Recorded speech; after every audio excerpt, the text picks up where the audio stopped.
Hey guys, some really scary and interesting news that I want to talk about today and dive a little bit into some of the questions I've been getting in around artificial general intelligence. But let's start with some of the biggest one. One of my favorite AI experts out there is Max Tegmark, and he's a professor at MIT, writes a lot about AI, teaches AI, and he posted on X just recently this U.S. government report. I think a lot of other folks have reposted this as well, but this U.S. government report highlights some of the dangers. They actually have done quite a few interviews across the world with top AI companies and their staff. And what they concluded that there is some existential risks, some major risks if there's no action taken very, very quickly on how to get the alignment issue on AI right. The other interesting news is there's an AI company called Cognition who just dropped this software, this AI system called Devin. Hey, I'm Scott from Cognition AI, and today I'm really excited to introduce you to Devin, the first AI software engineer. Very interesting because this software engineer can pass and did pass engineering interviews. And it also was able to even do some real jobs on Upwork successfully without the other side even knowing that it was an AI system. So that is quite interesting because, as you guys know, I love talking about AI. I love talking about the impact on business. And this is one of those where I think the job market is not ready for this yet, and it's going to be a very scary time for software engineers. And I'd love to talk a little bit about the AGI Sentience. I have been getting a lot of messages and people have been asking about artificial general intelligence because I think there's a lot of fear, a lot of ignorance, maybe just not enough information out there on what are the ramifications of artificial general intelligence and what this all means for everyone. And that fear I can see because I think Hollywood has done an interesting job, a good job at stoking some of those fears. If some of you have watched the HBO show Westworld several years back. One day I awoke. Your voice is the first thing I remember.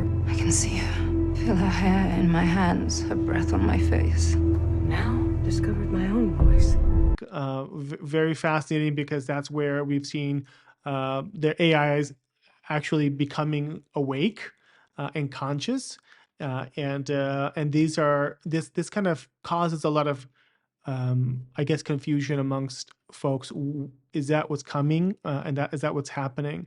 So I'm going to talk a little bit more about that today and the different variances of artificial general intelligence and the different potential scenarios that we may be looking forward to. So let's kick things off with AGI. AGI actually stands for artificial general intelligence. And what is it?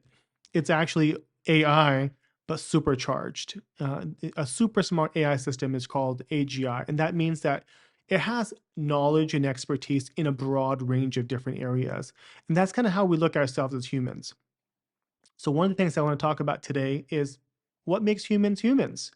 What makes us unique? And as humans, there are things that we know quite well, which are sentience, sapience, and of course, consciousness. And what is sentience? Well, sentience refers to the concept of being able to feel pain, pleasure, uh, different types of senses. Now, sapience is a much more higher level of intelligence. This is kind of how we look at ourselves as humans. And that means the ability to have critical thinking skills, having wisdom, knowledge from the past, being able to use that knowledge to make decisions in the future, for example. Now, conscience, though, is the state of being aware and being able to own its existence and sensations, thoughts, surroundings.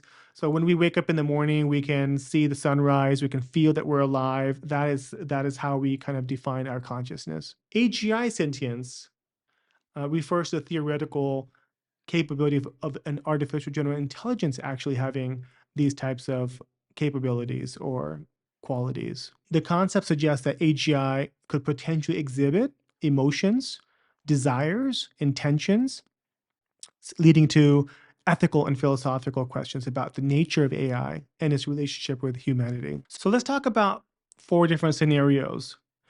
Number one, these machines or these AI systems not being conscious at all, not having any awareness, but are pretending to be.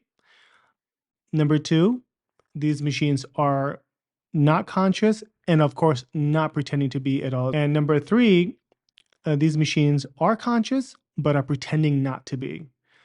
Number four, these machines are conscious and actually are okay and comfortable with expressing that they're conscious. Number one, why would these machines, even though they're not conscious, pretend to be conscious? Well, if we're creating a product that interacts with society, human beings like to be able to interact with something they can relate to. And in this situation, it would be great if this AI system, say, for example, it was dealing with keeping elderly company. Well, those elderly folks may want to be able to feel like this thing is really listening to them or really, it was really there. In that case, it might be great for this company to create a product like that. But in number two, if we look at why would it be not conscious and also cannot even pretend to be conscious?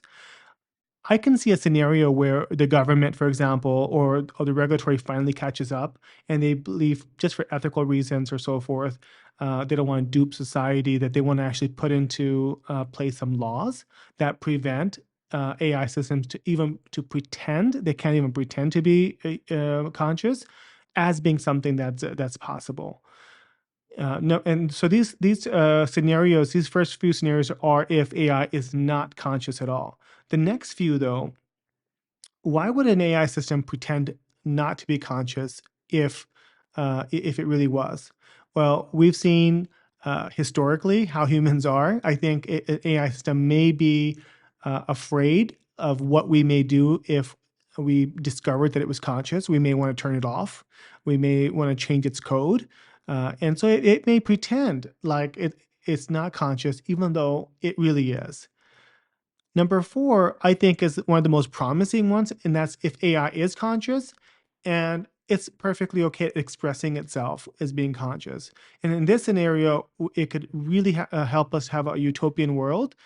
But if we don't get the alignment issue right, it could actually cause havoc. It could be really, really horrible for humans. And that's where I think this is one of the biggest risks and also one of the biggest potential advantages for humanity. So let's talk about digital parrots. It's when a system actually walks like a duck, acts like a duck, so therefore, is it a duck? And you can imagine, even though some of these AI systems are not sentient or are not alive, many of these corporate companies can design it to actually pretend to be. And that can have a lot of potential risks for society if we don't keep it in check. You can imagine, say, a Chat GPT or Claude actually being used by some of these corporate companies in a malicious way or in a very greedy way. It knows us, right? I mean, these AI systems using data can actually know how to manipulate us. And that can actually cause a lot of damage. It can cause a lot of damage to our societal trust in each other and the system. We are actually very susceptible to being manipulated by AI systems. So if you look at, just in the movies, if any of you have watched that movie, Her, we've seen Theodore actually really believing that this AI system was actually a real person and really giving its entire life and so forth emotionally to this AI system. Imagine if that information is being fed back to a corporate company. That corporate company would have everything it needs to be able to manipulate you and control you in just about any way possible.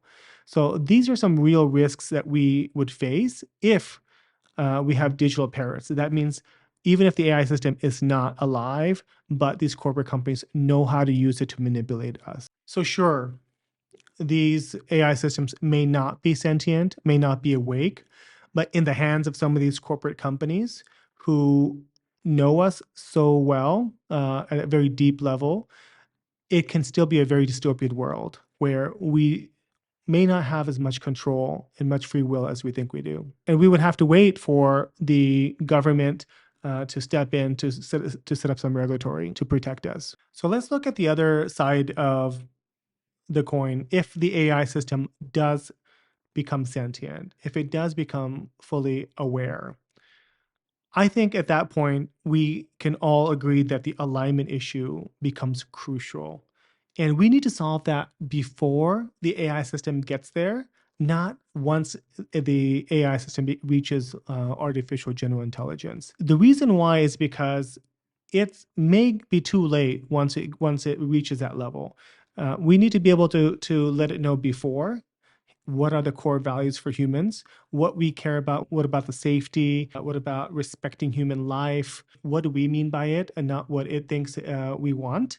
And one example of that is we may actually say, hey, let's fix climate change, and it believes that the best way to do that is getting rid of humans. Right now, you can't do that. That is not what we mean by it. And so that's what alignment is really about. It's making sure that this system, this AI system, believes and has the same goals that humans has, and not goes off on a whole different tangent. So to round things off, I think what we can conclude is sentience with alignment. We have a huge potential for a utopian world. It could be an amazing future, but sentience with misalignment, it could be disastrous. But if we look at, say, no sentience at all, say these AI systems don't become more, there's actually still a huge potential for humans to have a very dystopian world, because as I mentioned earlier, we'd be at the mercy of many of these corporate companies and potentially even governments. That's it for today. I'm Max Rye. I hope you guys enjoyed this video. Please like and subscribe, stay curious, and always keep exploring the potential of AI.